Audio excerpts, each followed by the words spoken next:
नमस्कार दोस्तों, आज के इस वीडियो में हम बात करेंगे कि मन से बुरे विचार कैसे खत्म किए जा सकते हैं और कैसे हम इस प्रकार के विचारों को दूर करके अपने जीवन को सकारात्मकता की दिशा में ले सकते हैं।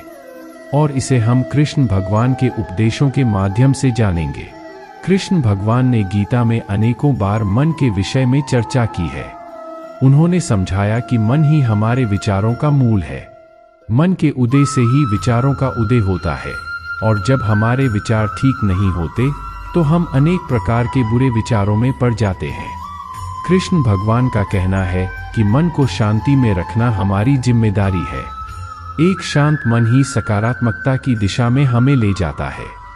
लेकिन इसे कैसे किया जाए, इसके लिए वे कुछ महत्वपूर्ण उपाय बताते हैं। एक, ध्यान और ध्यान की प्रक्रिया। कृष्ण भगवान कहते हैं कि मन को वश में करने का सबसे प्रमुख उपाय है ध्यान और ध्यान की प्रक्रिया। ध्यान के माध्यम से मन को स्थिर करना संभव होता है, जिससे बुरे विचारों का संयम होता है। मन को शांति में रखने का सबसे प्रमुख उपाय है ध्यान और ध्यान की प्रक्रिया। ध्यान का अर्थ है मन को एकाग्र करना, एकाग्रता में ध्यान लगाना। यह मन को इकट्ठा और स्थिर करने का एक प्राचीन और प्रभावशाली तकनीक है जो हमें अपने विचारों को नियंत्रित करने में मदद करता है। ध्यान के द्वारा हम मन को उन्नति की ओर ले जा सकते हैं। यह मानव जीवन की धरोहर में से एक है जिसने हमें अनेक धार्मिक और आध्यात्मिक शास्त्रों में समर्थ बनाया है। ध्यान का महत्व। ध्यान का प्रयोग हमें मानसिक, शारीरिक और आध्यात्मिक स्थिति में सुधार करने में सहायक होता है। यह हमें मन की चंचलता को शांत करने में सहायक होता है और हमें एकाग्रता में ले जाता है। ध्यान की प्रक्रिया। ध्यान की प्रक्रिया में हम अपने मन को एक केंद्रित ध्यान में लेकर बैठते हैं। हम अपने ध्यान को किसी विशेष चीज, मंत्र या देवता पर केंद्रित करते हैं। ध्यान की प्रक्रिया में ध्यानी को अपने विचारों को नियंत्रित करने का प्रयास करना चाहिए। ध्यान के माध्यम से हम अपने मन को साकार वस्त्रों के पीछे से बाहर ले जाते हैं और उसे एक एकाग्र स्थिति में ले आते हैं। ध्यान के लाभ। ध्यान के अभ्यास से हमारे मन का अनुशासन होता है, जिससे हम बुरे विचारों को संयमित कर सकते हैं और सकारात्मक विचारों का विकास होता है। ध्यान का उदाहरण। ध्यान की प्रक्रिया को समझने के लिए एक उदाहरण को विचार किया जा सकता है। एक व्यक्ति ध्यान की बैठक में बैठकर अपने मन को शांत करने का प्रयास करता है। उसका ध्यान केंद्रित होता है एक शांतिपूर्ण और सुंदर प्राकृतिक दृश्य पर, जैसे कि एक ताजगी से भरी हुई झील या एक प्रसन्न मानव चेहरा। वह अपने अंदर की शांति को अनुभव करता है और उस शांति को स्थायी रूप से प्राप्त करने का प्रयास करता है। ध्यान और ध्यान की प्रक्रिया को अपनाकर हम अपने मन को शांति में रख सकते हैं और सकारात्मक विचारों को बढ़ावा दे सकते हैं। यह हमें अपने जीवन में सुख, शांति और सफलता की दिशा में ले जाता है।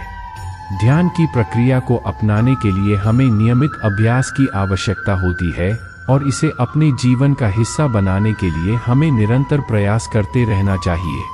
2. भगवद गीता के अद्भुत उपदेश। भगवद गीता में कृष्ण भगवान ने अनेक उपदेश दिए हैं जो हमें सकारात्मक जीवन जीने की दिशा में मार्गदर्शन करते हैं। इन उपदेशों को समझकर और उनके अनुसार जीवन जीने से हम अपने मन को सकारात्मक बना सकते हैं। भगवद गीता एक प्राचीन भारतीय ग्रंथ है जो महाभारत के युद्ध के समय में भगवान श्री कृष्ण और अर्जुन के बीच हुआ वार्ता का सार रचना किया गया है। यह ग्रंथ धर्म, कर्म, ज्ञान, भक्ति और वैराग्य के विभिन्न आयामों को समझाता है और जीवन के विभिन्न पहलुओं पर उपदेश देता है। भगवद गीता में कई अद्भुत उपदेश हैं जो हमें मन को सकारात्मक दिशा में ले जाने में मदद करते हैं। भगवद गीता के उपदेश। 1. कर्मयोग। भगवद गीता में कहा गया है कि हमें कर्म करने का अधिकार है, लेकिन फल की चिंता मत करो। हमें अपने कर्तव्यों का पालन करने में निष्काम भाव से कर्म करना चाहिए। यह हमें बुरे विचारों से दूर रखने में मदद करता है। 2. भक्ति योग। भगवद गीता में भक्ति योग का महत्व भी बताया गया है। भक्ति के माध्यम से हम अपने मन को भगवान में स्थानित कर सकते हैं और उससे प्राप्त सुख का अनुभव कर सकते हैं। 3. ज्ञान योग। भगवद गीता में ज्ञान योग का महत्व भी उजागर किया गया है। ज्ञान के माध्यम से हम अपने मन को शुद्ध कर सकते हैं और सच्चाई को समझ सकते हैं। उपदेश का उदाहरण। भगवद गीता के उपदेश को समझने के लिए एक उदाहरण देखा जा सकता है। एक व्यक्ति जो कि अपने जीवन में संघर्षों और संदेहों से गुजर रहा है, उसे भगवद गीता के उपदेशों का पाठ करने का मौका मिलता है। वह उसके द्वारा दिए गए उपदेशों को अपने जीवन में लागू करके अपने मन को सकारात्मक दिशा में ले जाता है। उसे भगवद गीता के उपदेशों के माध्यम से स्वयं को समझने का और अपने कर्तव्यों को निष्काम भाव से पूरा करने का तरीका सीखने का अवसर मिलता है। इससे वह बुरे विचारों से दूर रहता है और अपने मन को शांत और सकारात्मक बनाता है। भगवद गीता के उपदेश हमें मन को सकारात्मक बनाने के लिए मार्गदर्शन प्रदान करते हैं। यह हमें अपने जीवन में सुख, शांति और समृद्धि की दिशा में ले जाते हैं और बुरे विचारों को दूर करने में मदद करते हैं। भगवद गीता के उपदेशों को अपनाकर हम अपने मन को सकारात्मक और प्रसन्न बना सकते हैं और अपने जीवन को सार्थक बना सकते हैं। यह हमें अपने अंतर्मन की सामर्थ्य को पहचानने और उसे प्रबुद्ध करने में मदद करते हैं। 3. संगति का महत्व। कृष्ण भगवान ने संगति का अत्यधिक महत्व बताया है। हमें सकारात्मक और उत्तम संगति की खोज करनी चाहिए जो हमें आत्मविश्वास दिलाए और बुरे विचारों से दूर रखे। संगति एक महत्वपूर्ण और आवश्यक तत्व है जो हमारे मन को सकारात्मक और उत्तेजित रखने में मदद करता है। यह हमारे चारों ओर के लोगों और वातावरण का प्रभाव हमारे मानसिक स्थिति पर अत्यधिक होता है। अच्छे संगत के साथ रहने से हमारा मन सकारात्मकता, उत्साह और स्वास्थ्य को बढ़ावा मिलता है। वहीं बुरे संगत के साथ रहने से हमारा मन नकारात्मकता, निराशा और तनाव से भर जाता है। संगति का महत्व। 1. मानसिक स्थिति पर प्रभाव। संगति का प्रभाव हमारे मानसिक स्वास्थ्य पर सीधे प्रभाव डालता है। अच्छे संगत के साथ रहने से हमारा मन प्रसन्न और उत्साहित रहता है, जबकि बुरे संगत के साथ रहने से हमारा मन निराशा और चिंता में डूब जाता है। 2. सकारात्मक आदतों का प्रोत्साहन। अच्छे संगत के साथ रहने से हम सकारात्मक आदतों को प्रोत्साहित करते हैं। उनसे हम नई चीजें सीखते हैं, नए क्षेत्रों में अपनी सीमाओं को तोड़ते हैं और अपने लक्ष्यों की दिशा में अग्रसर होते हैं। 3. स्वास्थ्य और उत्साह। संगति हमारे उत्साह को बढ़ाती है और हमें स्वास्थ्यपूर्ण और प्रसन्न रखने में मदद करती है। यह हमें मनोवैज्ञानिक रूप से सकारात्मक और खुशहाल रखती है। 4. आत्मविश्वास का विकास। संगति के माध्यम से हम अपने आत्मविश्वास को बढ़ाते हैं। यह हमें अपने विचारों को व्यक्त करने का साहस देती है और हमें अपनी क्षमताओं का समझने में मदद करती है। संगति का उदाहरण। संगति का महत्व समझने के लिए एक उदाहरण देखा जा सकता है। एक व्यक्ति जो कि उनके चारों ओर के लोग सकारात्मकता और उत्साह से भरे हुए हैं, वह भी सकारात्मकता और उत्साह के साथ अपने जीवन को जीने का प्रयास करता है। उनकी संगति सकारात्मक वातावरण और सहयोग का स्रोत बनती है, जो उन्हें उनके लक्ष्यों की दिशा में आगे बढ़ने में मदद करती है। उनकी संगति से वह बुरे विचारों को दूर रखते हैं और अपने मन को सकारात्मक दिशा में ले जाते हैं। संगति हमारे जीवन में महत्वपूर्ण भूमिका निभाती है। एक सकारात्मक और सहयोगी संगति हमें बुरे विचारों से दूर रखती है और हमें सकारात्मक और उत्साहित रखने में मदद करती है। इसलिए हमें सकारात्मक संगत को चुनने और अपने जीवन में उसे शामिल करने का प्रयास करना चाहिए। यह हमारे मानसिक स्वास्थ्य को सुनिश्चित करने में मदद करेगा और हमें सकारात्मक और सफल जीवन जीने में सहायक होगा। 4. कर्मयोग और भक्ति योग।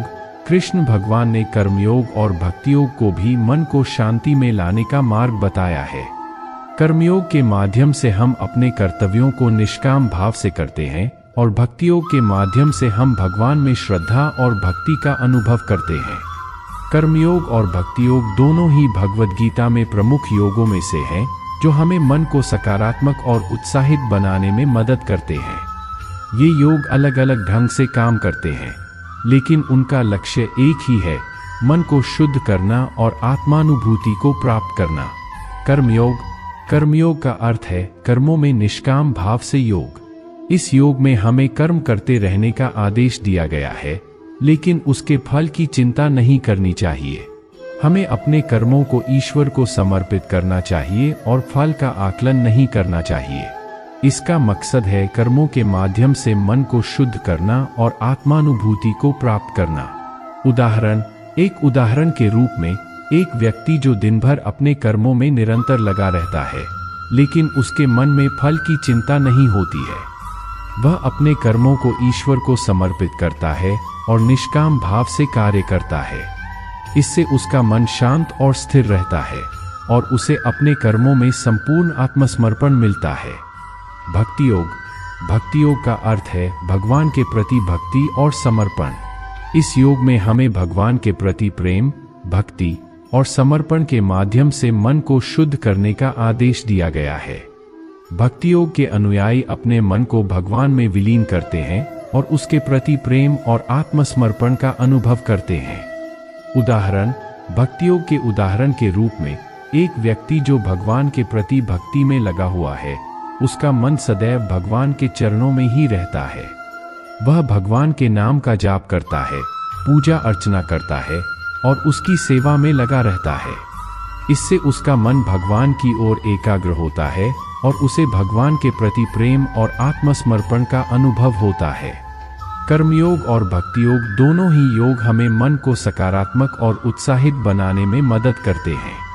इनके माध्यम से हम अपने मन को शुद्ध करते हैं और आत्मानुभूति को प्राप्त करते हैं। कर्मयोग में हमें कर्म करते रहने का आदेश दिया गया है, जबकि भक्ति योग में हमें भगवान के प्रति प्रेम और समर्पण का आदेश दिया गया है। इन योगों को अपनाकर हम अपने जीवन को सकारात्मक और उत्साहित बना सकते हैं और अंततः आत्मानुभूति को प्राप्त कर सकते हैं। 5. आत्मनिग्रह। अंततः सबसे महत्वपूर्ण है आत्मनिग्रह। हमें अपने मन को नियंत्रित करना सीखना चाहिए, जिससे हम अपने विचारों को सकारात्मक बना सकें। आत्मनिग्रह का मतलब है अपने मन को नियंत्रित करना। यह एक महत्वपूर्ण गुण है जो हमें सफल और संतुलित जीवन जीने में मदद करता है। आत्मनिग्रह से हम अपनी इच्छाओं, भावनाओं और विचारों को नियंत्रित करते हैं और अपने लक्ष्यों की प्राप्ति के लिए आत्मसंयम और संयोग बनाते हैं। आत्मनिग्रह के तत्व। 1. इच्छा शक्ति का नियंत्रण। आत्मनिग्रह का पहला तत्व है इच्छा शक्ति का नियंत्रण। हमें अपनी इच्छाओं को सावधानीपूर्वक चयन करना चाहिए और केवल उन्हें पूरा करने में लगना चाहिए जो हमारे लक्ष्यों और मूल्यों के साथ मेल खाते हैं। 2. भावनाओं का नियंत्रण। आत्मनिग्रह में हमें अपनी भावनाओं को भी नियंत्रित करना चाहिए। हमें अपने मन को उत्तेजित और स्थिर रखना चाहिए और नकारात्मक भावनाओं को दूर करना चाहिए। 3. विचारों का नियंत्रण। आत्मनिग्रह में हमें अपने विचारों को भी नियंत्रित करना चाहिए। हमें अपने मन को सकारात्मक और उत्साहित विचारों से भरना चाहिए और नकारात्मक और असमर्थक विचारों को दूर करना चाहिए। आत्मनिग्रह का महत्व। 1. स्वास्थ्यपूर्ण जीवन। आत्मनिग्रह हमारे जीवन को स्वास्थ्यपूर्ण और संतुलित बनाता है। यह हमें अपने मन को सकारात्मक और उत्साहित रखने में मदद करता है और हमें निरंतर संतुष्टि की अनुभूति कराता है। 2. व्यक्तिगत उन्नति। आत्मनिग्रह हमें व्यक्तिगत उन्नति की दिशा में आगे बढ़ने में मदद करता है। यह हमें अपने लक्ष्यों की प्राप्ति के लिए संयम और सहयोग प्रदान करता है। 3. स्वयं की पहचान। आत्मनिग्रह हमें अपनी स्वाभाविक क्षमताओं और गुणों की पहचान करने में मदद करता है। यह हमें अपने स्वाभाविक स्वरूप को समझने और स्वीकार करने में सहायक होता है। आत्मनिग्रह का उदाहरण। आत्मनिग्रह के उदाहरण के रूप में, एक व्यक्ति जो कि अपने मन को नियंत्रित करने में सफल होता है, वह अपने व्यक्तिगत और पेशेवर जीवन में संतुष्ट और संतुलित रहता है। उसका मन सदैव सकारात्मक और उत्साहित रहता है और उसे अपने लक्ष्यों की प्राप्ति के लिए संयम और सहयोग प्राप्त होता है। आत्मनिग्रह हमें सफल और संतुलित जीवन जीने में मदद करता है। इसके माध्यम से हम अपने मन को नियंत्रित करते हैं और अपने लक्ष्यों की प्राप्ति के लिए संयम और सहयोग प्राप्त करते हैं। इससे हमारे जीवन को स्वास्थ्यपूर्ण, संतुलित और सफल बनाने में मदद मिलती है। इस वीडियो में हमने देखा कि मन से बुरे विचारों को कैसे खत्म किया जा सकता है।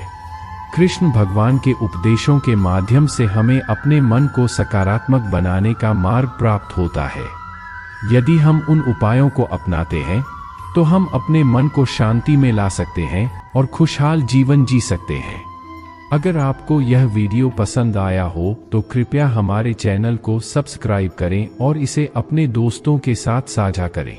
धन्यवाद और जय श्री कृष्णा।